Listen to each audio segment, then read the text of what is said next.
Hi, everyone. I'm Ramona. I'm a senior publishing specialist from BookBaby, and today we'll primarily be talking about how to turn your beautiful illustrations into a finished book from, obviously with your manuscript and your illustrations with design and formatting. And before I let my colleague take over and wow you with his wonderful design knowledge, I'd like to give you a brief overview of who we are and what BookBaby does. At BookBaby, our goal is to give the independent author the professional quality publishing services that they need to compete alongside traditional publishing titles. So since you all are here, it's probably safe to assume that you understand the value of hiring a professional illustrator for your book, and you're in the right place. If you saw all of the wonderful illustrators last night, you definitely are. And although illustrations are extremely important, they are just one component of your book. And for every other need, from finished manuscripts to published book, BookBaby's got you covered. That obviously starts with editing. And it's just as essential for children's book authors as it is for novels, and it's really affordable. Apart from editing, of course, there's design. And we'll cover that in a minute, but after design is complete, we just want to let you know that we offer print-on-demand distribution for printed books, and we can also turn that book, that children's book, into a functional fixed layout ebook. You can also sell your print book, your ebook, and your audiobook via the BookBaby Bookshop, where authors can earn the highest royalties in the industry. We're going to have a table in the back outside, and so that if you have additional questions later on, you can ask more about that. And even after the presentation, we'll also have a Q&A. Outside of having a wonderful bookshop, beautiful design to rival traditional publishers, we can also help you advertise your book with social media and display ads. Our ad team does a great job with design, but their real skill is targeting and identifying your book buyers and your audience. So we really do a lot for independent authors. But one more thing that I think will interest any author is that unlike many of the independent publishing businesses, we actually print our own books. We're just 90 minutes southwest of here in Pennsauken, New Jersey. And so, we're very local and we know what it takes to publish quality books. A lot of other book printers use inkjet technology, but we use state-of-the-art dry toner digital presses. And it produces consistent, vibrant, high-quality, full bleed color images. I know that's a mouthful. So this may not seem relevant to you, like why should I care? But if you want that beautiful and professional book that's going to rival a traditional one, something that you're going to be proud of, then you don't want inkjet printing. Our print shop is also G7 certified, and that's great for color printing. That means that we have been tested, people have come through and really validated that our work is great, and it's guaranteed. So again, stop by the table later to discuss any additional questions you have for publishing, apart from what we might not be able to cover in the presentation. So that's just a quick overview of what BookBaby does, and we're all about helping the independent author succeed. We have a 5-steps guide that you can download, and it's a great resource for people who are considering self-publishing to download to learn more about the start-to-finish process when doing it yourself. So that's it. Thank you. Here's Jay.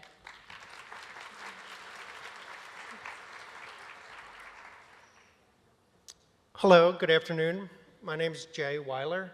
Fun fact, designers are notoriously introverted, so pardon my script I'm going to be following here.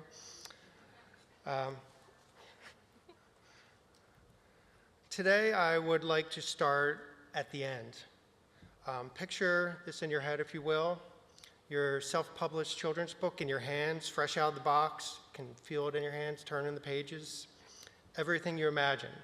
A professional-looking product and design. So now I want to talk about the process taking you from the beginning to the end that brought you to this moment. To quote Rachel Elner of Creative Circle, the idea is that a child can gauge whether they can read the book or not simply by looking at its layout before reading any words. So, my first question for you is, who is this book for? The answer to this will drive everything to follow.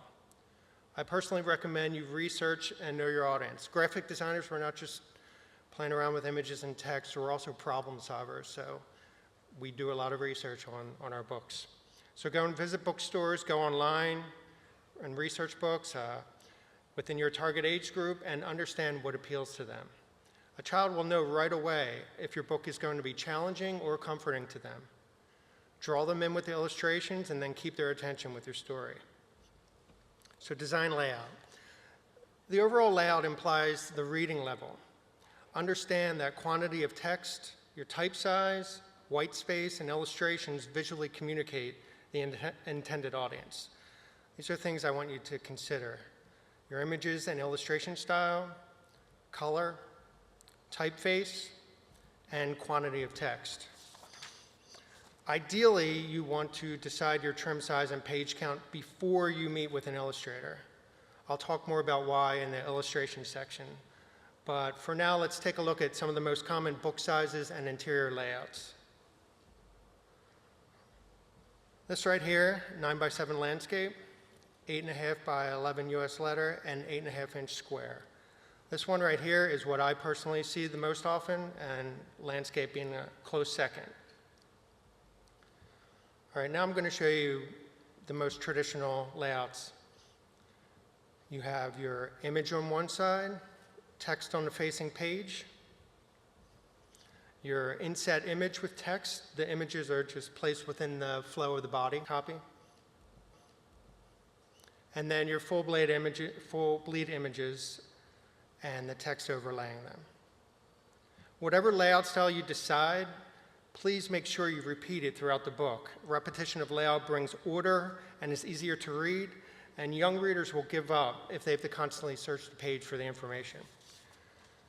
I encourage the use of color throughout children's books and make sure there's enough contrast between the type and the background image. It's especially true when you're setting light type up against a dark background, as is common in illustrated children's books. Here you see right here, I added a subtle little glow behind the text just to separate it from the background. Here, first layout sample again, but I added a color block behind it. Look at this, it's a little difficult to read, right? It kind of like hurts your eyes almost. So instead, I'm going to pull a color just out of this earthy color palette over here, make a brown, and much easier to read, so your unreadable book, crisis is averted. Here is something common I see a lot, like a 3/4 crossover image. I want you to pay attention though. I'm going to show you an overlay of guides that I see while designing it. Here are the guides. This magenta guide right here is called the safety guide. The black line is the trim line, and this red line is the bleed. And here is what's called the gutter. The book gutter is the space down the center. When you open a book, the pages meet together, left and right face pages. An experienced designer is going to keep any important text or parts of your image out of this area. This area, I'll show you a little better right here. If you put something in here, it can be very difficult to read. And here you see even a couple of my main characters' faces are in here. I would recommend maybe adjusting the size of the image, enlarging it, move the position. You don't want to, especially the larger the book, the harder it is in this book gutter area. So, avoid the gutter. Design how we read, left to right, top to bottom. You don't want to be searching the page. And as I said, repetition of layout brings order and is easier to follow. As Ramona said, hire a professional illustrator if possible. I'm sure if you look to your left and to your right, you're going to bump into one. They have experience and can help bring your vision to the light. If you are hiring an illustrator, make sure you discuss turnaround time and that the illustrator's style matches the feel and look of the book that you're going for. If you're going to have text interact with these images on the page, make sure you talk to them about this so they allow space for text.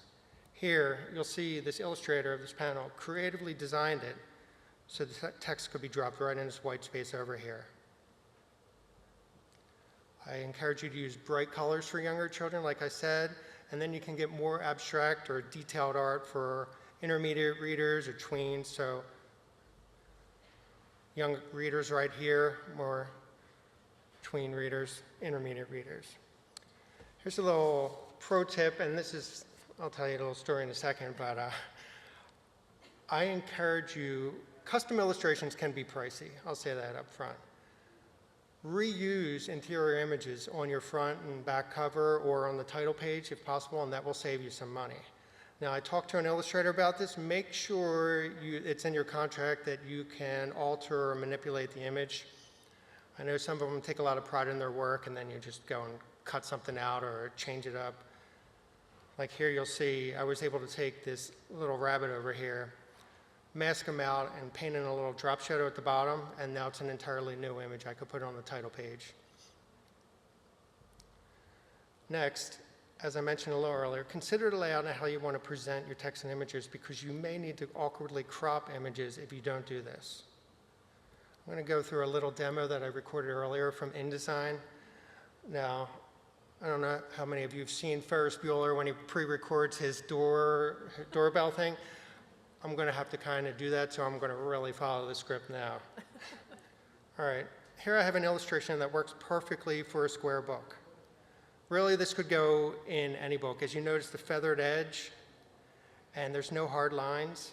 I encourage you to have your illustrator leave some air in the illustration like this. It gives us designers more wiggle room when we're laying out the book. But say you already have your images, and here I'm going to show you a portrait orientation image on the same square book. Portrait orientation meaning obviously the image extends higher vertically than horizontally. I kind of like how it looks right here. Nice white space, letting it breathe.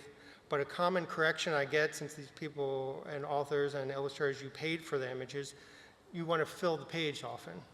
So here I'll show you what happens when I fill the page. Pay attention to the little panel, the links panel on this side if you can. I'm sure it's small over there. So I enlarged it. The image was originally 300 DPI, which is where you want to supply the images at. But after I enlarged it, you'll see over here, it goes to 264 DPI. So remember that images resolution is inversely proportionate to how much you enlarge it, meaning the more you enlarge it, the less the resolution is. There are obvious exceptions to this rule. You have vector art, for example, but that's a totally different presentation. So lean on your designer for guidance here.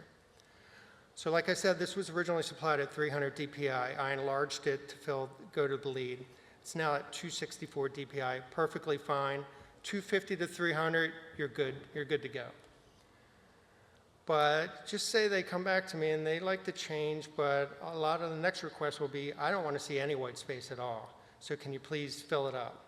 This is where when I said talking to your illustrator beforehand about the book size would really pay off, literally. So you can watch as I expand this image, and you'll see I'll tell you what's happening over my links panel as I follow it. So I enlarge it, and you can see how much you're losing of the image you paid at the top and the bottom. And then you can look over at the resolution on the side, and it's now all the way down to 190 DPI, which, like I said, 253 DPI, you're good.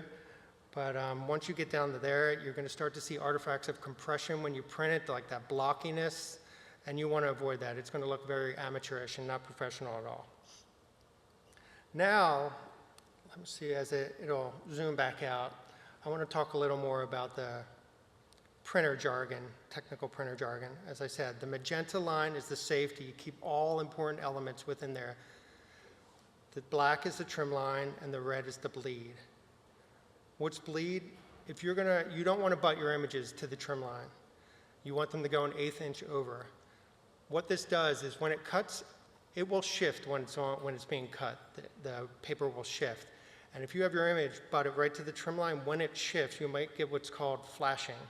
And that's when you can see like a white edge of the paper in between the image and the paper. So that's very important. Make sure your illustrator supplies bleed. All right, now typefaces, which is what I love. When choosing a typeface, once again, consider your target audience.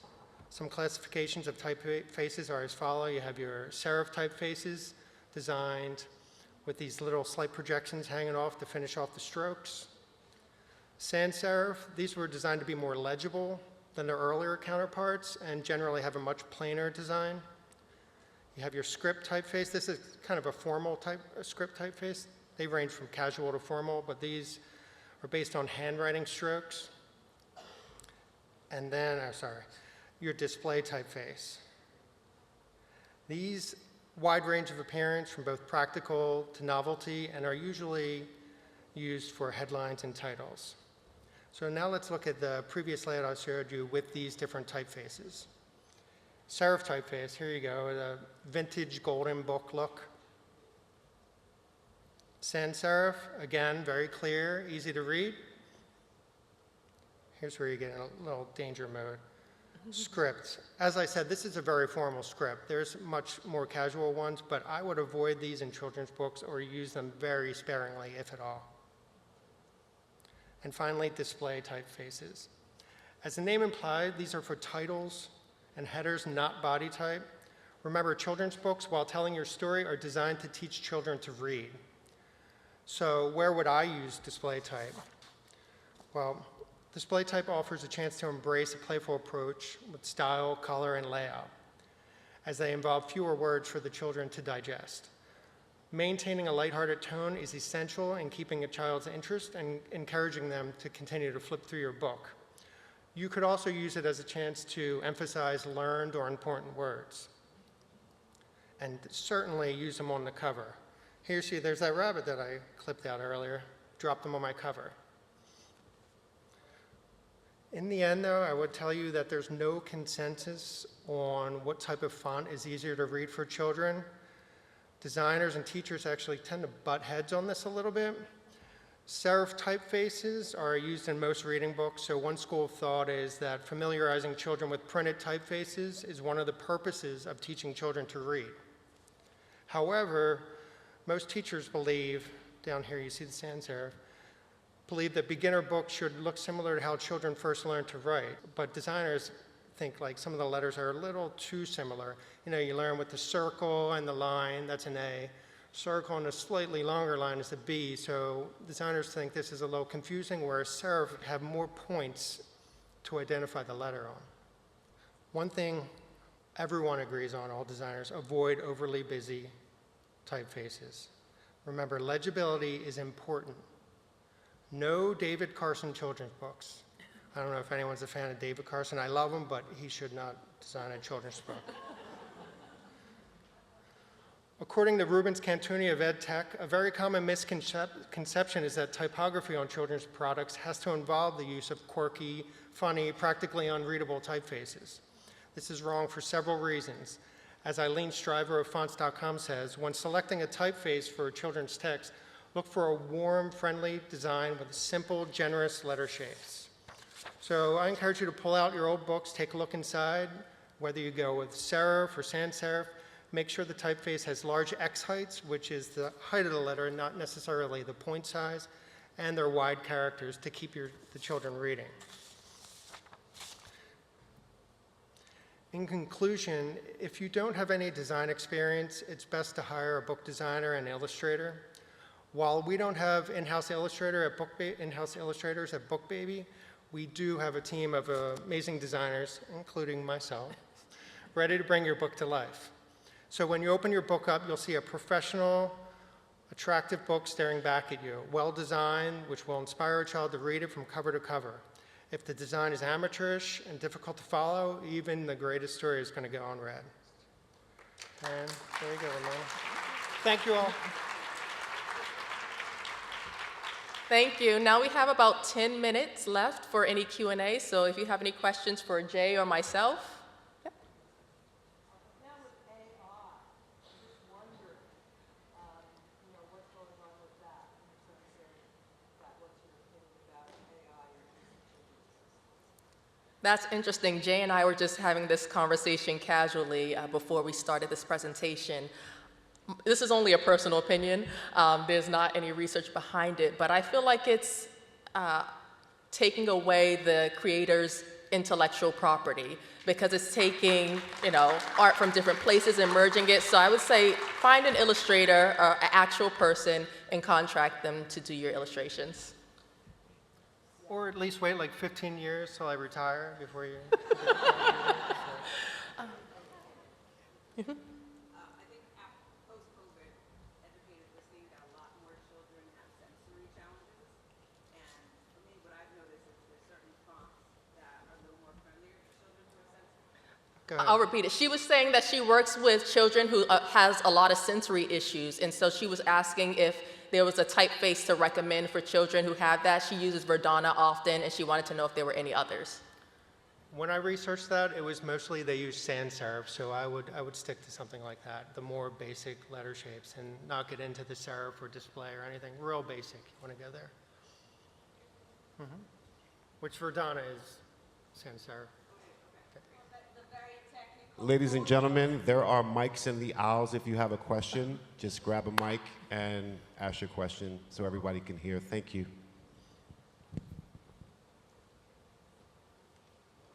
That was far and awkward. I apologize to the audience. This is going to be a very technical question and with color coding. So as an illustrator who works primarily with traditional media, I struggle to scan and then have faithful, loyal to my drawings on the screen, since I use very, very vibrant colors. So I would absolutely love a miracle tip from you guys to help us illustrators know how to have the better quality on screen, from screen to printing. So in more technical words, RGB to CMYK. I hear that all the time about the color conversions from RGB to CMYK. We print in CMYK, and you do lose something to it. I get frustrated myself with my designs when I see them converted from RGB to CMYK. I encourage you to maybe slightly enhance the contrast a little bit on them and brighten them up yourself. But there's just colors you can't achieve unless you're paying for like spot colors or custom colors like that. You're going to lose something in it. So try and manipulate the image, or order a color sample, and then you can order a one-off color sample from BookBaby, or I'm sure anywhere, to see what it looks like, and then you could adjust the images after the fact. But yeah, I understand. Would you recommend that we plan our color palette in CMYK? That would certainly help, sure. Like bright, vibrant colors, just the conversion, it's awful. Cyans, magentas, like those real bright colors. So maybe more warm color palette would work better. But yeah, I really don't. Sorry, besides that, that's all I really can say about it. Thank you so much. And if I may, just not to walk back and forth again and do the walk of shame. One more question. Just personally, for you guys, what's an ideal or your favorite illustration to receive, like a spread to receive from an illustrator? One that really works with the text that you're going to put in? Like I was saying, like leaving air, like feathered edges on the outside, like a lot of watercolor. You see like illustrations like that.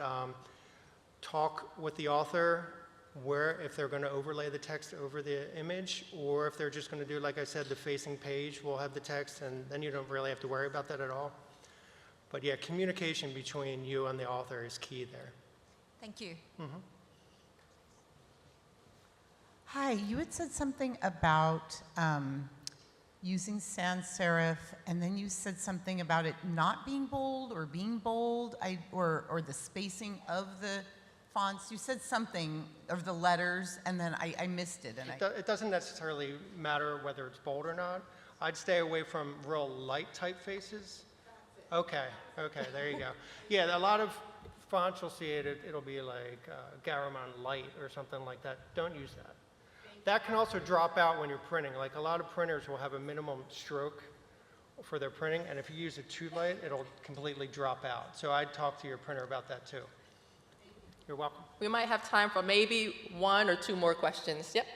So really quick, are you familiar with Open Dyslexic Font? Please. I am not, no.